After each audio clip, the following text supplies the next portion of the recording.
It is almost 1 o'clock in the morning, Sunday, December 2nd, 2018, and I am parked at a rest area in Vienna, Georgia, exit 109, I-75. I'm on my way to Missouri, close to St. Louis. And so let me go back into the back part of my mobile home here, and maybe things will be a little bit quieter and we can talk. All right, it's a little bit quieter. The storm has passed overhead.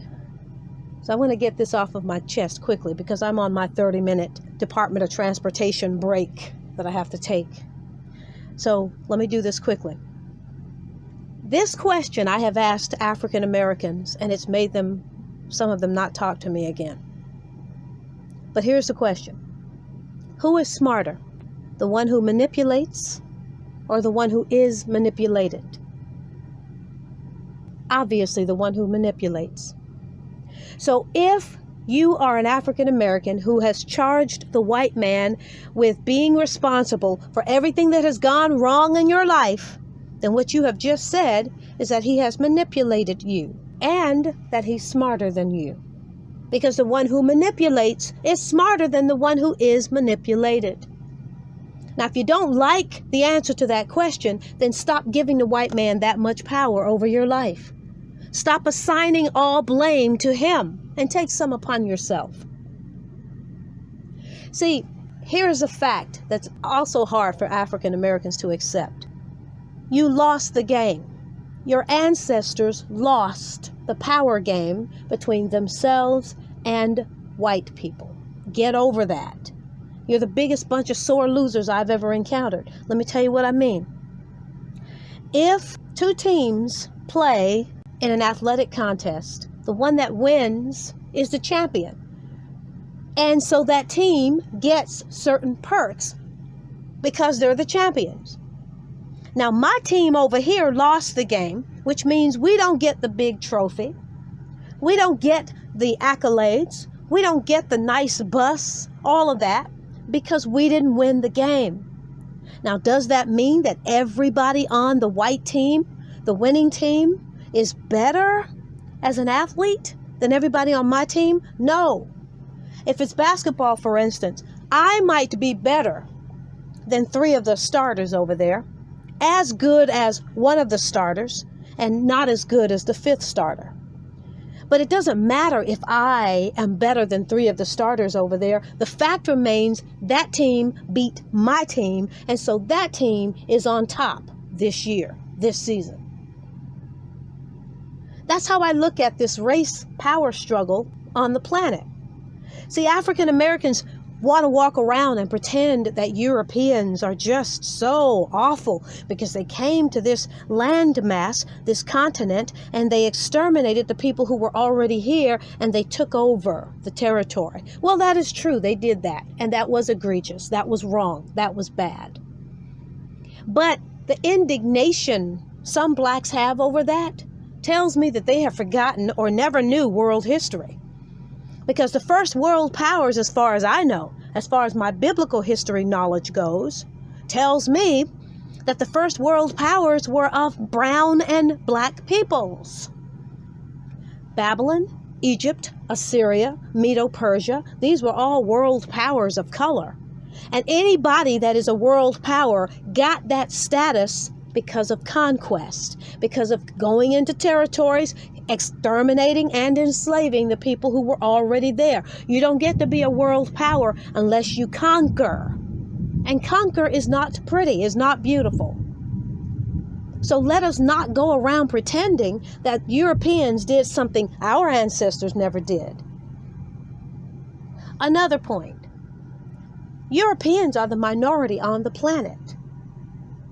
How is it that the minority on the planet has dominated for centuries the rest of us? We're brown, we're black, we let this minority dominate us. You know what I say about that? Shame on us. You're going around angry at the white man for being on top. You should be angry at your ancestors for letting him get there. The first time I came to that realization, you know what it was like for me? It was as if I had been walking around my whole life with heavy rocks in a backpack on my back. When you walk around with a burden on your back, you remember this from school if you're my generation. We walked around with actual books on our backs. If somebody came along and yanked that heavy backpack off of you, you lost your balance for a minute. You had to find your footing because you're so used to adjusting your posture to carry that heavy weight that you don't know what to do if suddenly the weight is snatched away. That's being unburdened.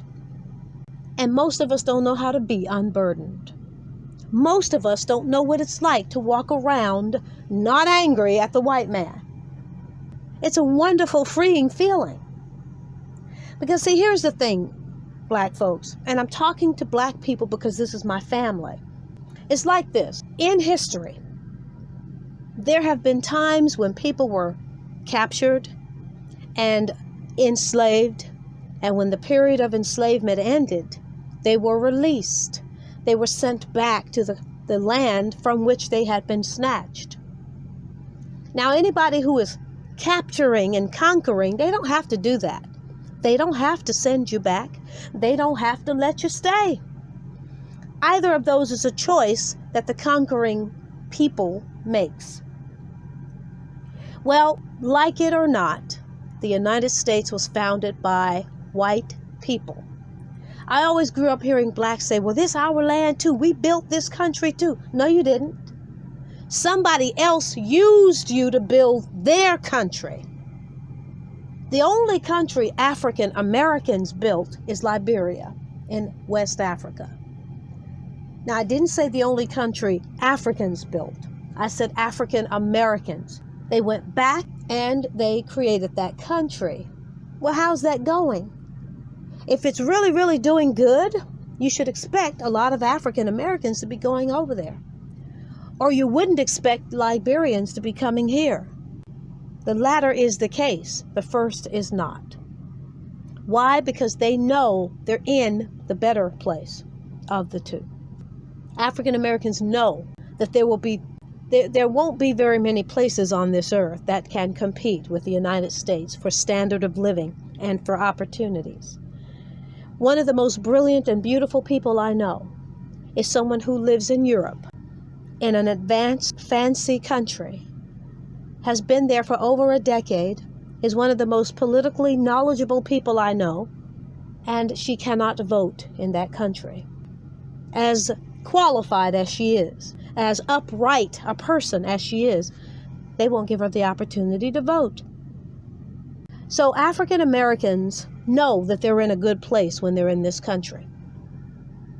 So just remember that as you're walking around angry, remember your ancestors lost a game. Deal with it, move on, try to figure out why they lost, and don't you repeat it. You're living in a country you didn't have to be in. Somebody didn't have to let you stay in. Yes, they brought you over here. Your ancestors made them work to build the country. Well, shame on them, because the people that brought them over were the minorities. White people are the minorities. When you look at the entire globe, they're not the minority in the United States. Now, if you live in the Southeast, as I have, you think African Americans are the majority, or at least half and half with whites in this country. That is not true. This country is still predominantly white. Thank goodness for that. You know why I say that? Because I drive around the country for a living, and I know what I see. There's a big difference between the Amish and the Atlantans. A big difference between life in Detroit and life in Des Moines. What I have found, discouragingly, is that in predominantly black cities and brown cities, when I think of Houston and San Antonio and Laredo, the standard of living is not what most of us are used to in this country. That's a sad fact. It's not being racist, and I don't care. Your calling me racist doesn't hurt me, doesn't silence me, doesn't stop me from speaking a truth you don't want to hear. The fact is, when I see cities, Detroit, Chicago, Atlanta, Trenton, Oakland, Dallas even, I love Dallas, but Dallas, when I see places that are predominantly brown and black, they look very different from places that are predominantly white. And I'm talking about whites of heavy German descent, French, Norwegian. They live differently than the rest of us. Generally, their communities, even their low-income communities, are clean, neat, organized. I can't say that about a lot of the places that are predominantly black and brown. What does that mean? You tell me. See, I have no problem saying that there is a group that is better than I am in some respect. I think that every race has its strengths, and there are those races that are cleaner than others. There are some who are mathematically smarter than others. There are others who are just, they abound in common sense wisdom. An old black woman, for instance, who is not just old, but is wise, is one of the wisest creatures I think you'll ever meet. Medea, who is not a real character, but I think Tyler Perry does a good job of exhibiting this kind of wisdom through his Medea character. Only when she's in a play on stage and she goes off script. Then he makes her talk with the wisdom that I'm talking about. And any of you who are Tyler Perry fans know what I'm talking about. She goes into this other character who is actually wiser than Medea, and she starts spewing all of this homespun wisdom. Black women do that beautifully. That's one of our strengths. So every group has its strengths, and I don't have a problem saying that this German person over here is cleaner than I am.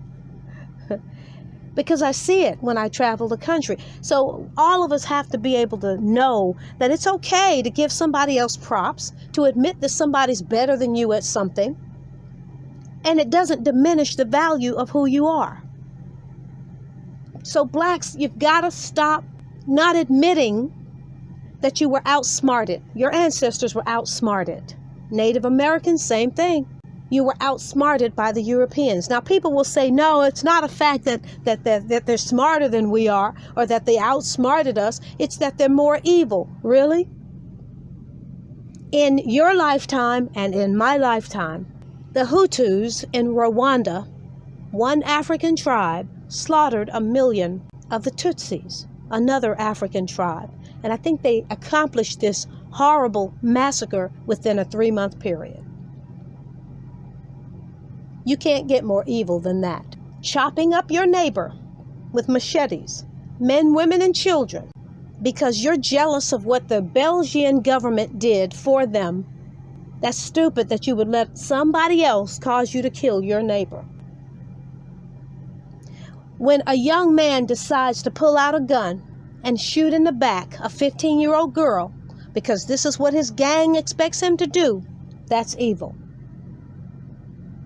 When a young black man drives through a neighborhood so fast, he hits and kills a 9-year-old girl whose grandmother has sent her to the mailbox, and he keeps going, that's evil. So don't talk to me about the white man is more evil. Anytime a drive-by shooting happens, bullets are flying and the people shooting don't care who they kill. That's evil. So it's not just being evil that put the white man ahead of us. He was both evil and smart. You got a lot of evil people walking around in all cultures, but they're not on top of the world. So it's a combination of evil and smart. Admit that. And stop going around letting somebody use you to get upset about things over which or your ancestors should have prevented. Better than being angry, just look around at all of the opportunities and the benefits that you have in this country. You know, it's like this. We're in an orchard, and there is fruit on the trees, ripe and ready to go, and still good fruit on the ground. A whole lot of good fruit on the ground. Hasn't spoiled yet, just dropped. And we can pick it up and eat it, sell it, bake it, whatever. The owner of the orchard says to us, come in and get the fruit that you want. We're angry because the best fruit is still in the trees, and that belongs to the children of the orchard owner. We're angry because we can't have the fruit in the trees. We have to actually bend down and pick up the fruit from the ground. And we don't want to do that because that's a little bit of work that we don't want to do. That's what some African Americans are like. Too many African Americans are like that today. They want everything JFK Jr. has because they can't have that. Oh, this is a horrible country. Never mind that they got fruit up to the ankles that they're standing in that they can pick up, that they can eat, that they can sell. Never mind that. They're focused on what they can't have instead of focusing on what they can have. So I'm going to end it here. Focus on the things I said and you get rid of the racial anger. If you want to hold on to it, go right ahead. Hurt your back, hurt your spine, all of that. It's free country. You can stay angry if you want to. But what I said to you, I know if you take it in, if you ponder it, if you think about it, if you accept it, you'll release the anger. One last thing. No relationship can get better if you or I keep poking at the other person about something he or she did in the past. Let me repeat that. No relationship can get better if one party keeps bringing up what the other party did in the past. So stop talking about what white people did in the past. And if you do, talk about all of those white people who worked hard to free you from slavery. And the fact that they had to free you, that you couldn't free yourself, I'd be embarrassed by that. You're a grown person.